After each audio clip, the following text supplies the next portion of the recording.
In this video, we're going to go over everything you need to know about beach volleyball in the Olympics for Tokyo 2021.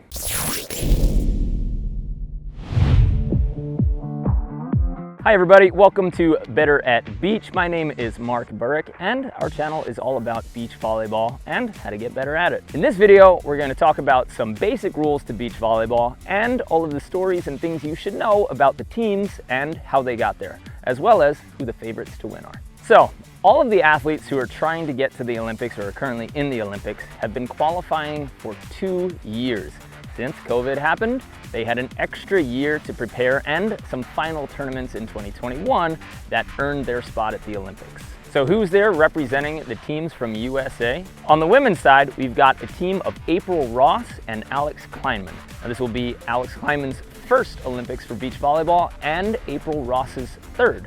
Previously, April Ross played with Jen Kessie and Kerry Walsh. The other women's team representing the USA is Kelly Clays and Sarah Sponsel. Kelly Clays and Sarah Sponsel are the youngest beach volleyball team in history to ever compete in the Olympics, and they're the first team that comes out of the NCAA beach volleyball program and moved on to the Olympics. So it's a very exciting time in the US to see some of our college athletes moving up through the Olympic ranks. On the men's side, we've actually got the opposite. So Jake Gibb and Taylor Crabb have qualified for the men's side, and this will be Jake Gibb's 4th Olympics. Previously, he's competed with Sean Rosenthal and Casey Patterson, and he's going to be the oldest beach volleyball player ever to compete in the Olympics. He's teamed up with young gun and defensive stud Taylor Crabb.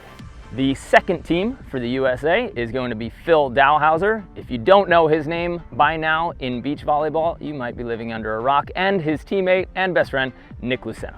Phil Dowhauser previously won a gold medal in the beach volleyball Olympics in 2008 in Beijing. Team USA's race to the Olympics was heated, and it came down to the very last tournament for both the women and the men. There was a 3-team race, all competing for points, with the third teams of Triborn and Trevor Crabb missing the Olympics by just a few points. And on the women's side, beach volleyball legend Kerry Walsh and her partner Brooke Sweat fell in points during the last 2 tournaments to make the Olympics. So, general beach volleyball rules, they're slightly different from indoor volleyball. You only have 2 athletes per side, and the game is played the best of 3 sets. There is a point scored on every serve. No matter who is serving, a point is awarded at the end of that point, and the teams play the best of 3 sets to 21. If it goes to a third and deciding set, after a tie in the first 2, that set is played to 15 points. You must win by 2 in order to win each set. Now, as we said, the rules differ slightly from indoor. And how do they differ? In terms of setting and finger contact, there are a lot of different rules that might confuse you. And if you want to learn about setting in beach volleyball and all those different rules, we've got links to videos all around here, and you can find them. The main difference that you should know is that when you're setting the ball, it has to be kind of perfect. There should be minimal spin, and you're not allowed to slap at the ball. It's got to be a very clean contact. So that might confuse you if you're watching and you're new to beach volleyball. But beach volleyball hand setting calls have been getting looser and looser each year because the FIVB has a goal to stop confusing fans about what a legal set is between the 2 sports. So if you're a beach volleyball purist, you might see a lot of sets that you don't like. And if you're new to beach volleyball, you might be confused when the play stops. Here's another difference from indoor to beach. In indoor, you're allowed to tip over the net with your open finger pads, sort of like you're dribbling a basketball over your head. In beach volleyball, that's not allowed. You need to have a solid bounce or rebound contact to send it over the net. Also, in beach volleyball, the block counts as a touch.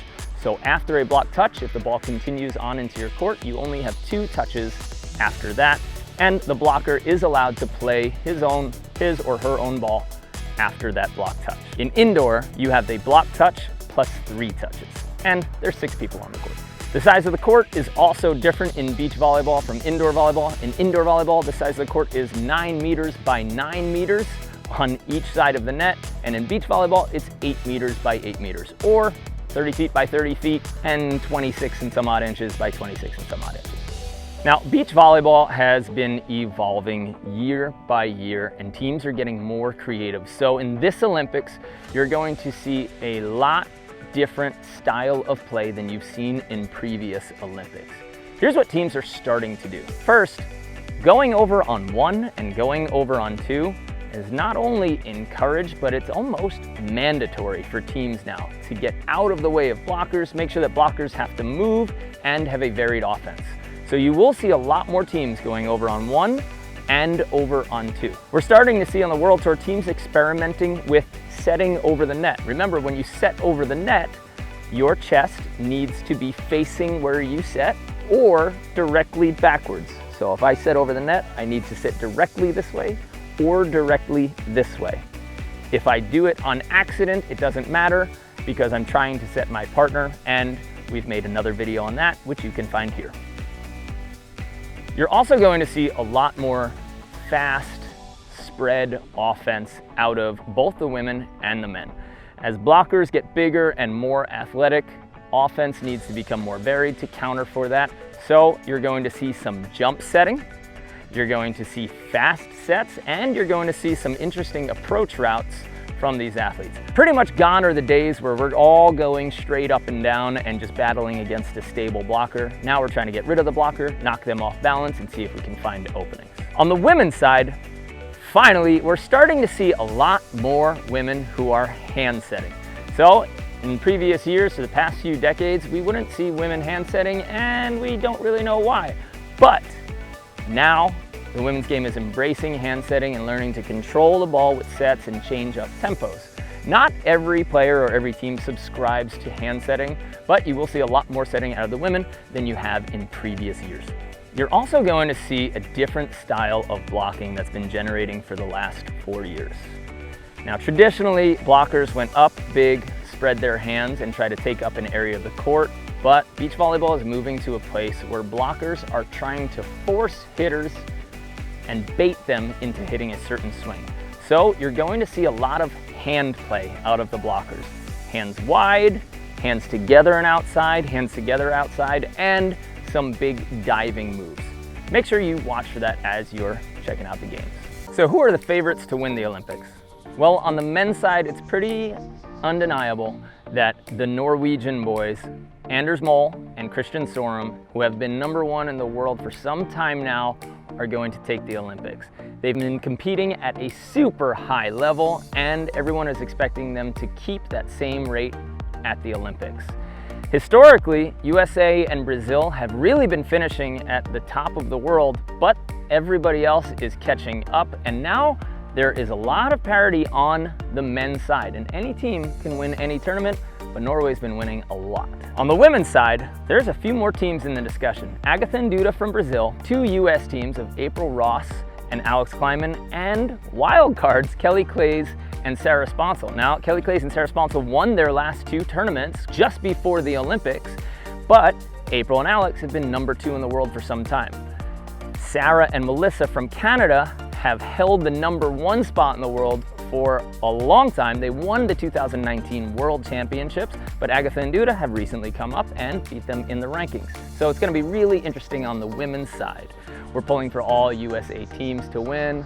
Let's go, guys. In the comments section below right now, I want you to go down and put in your favorite team and or who you think is going to win the Olympics. Go ahead, write that in the comments right now. I want to hear who your favorite team is. If you're interested in learning more about rules, technique, and strategy, you should go ahead and subscribe to this channel. Hit the bell so you get notified when we come out with a new video. We come out with a new one every week.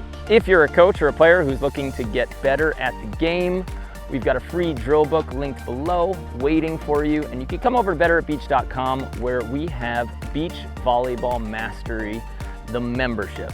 Basically, you get to work with us, our coaches, twice a week in video meetings, and we have 10 skill courses plus a 60-day max vertical program all inside that membership. So come on over to betteratbeach.com, and if you're not ready to subscribe just yet, go ahead and get your free drill book below so that you get notified every time we make a new video.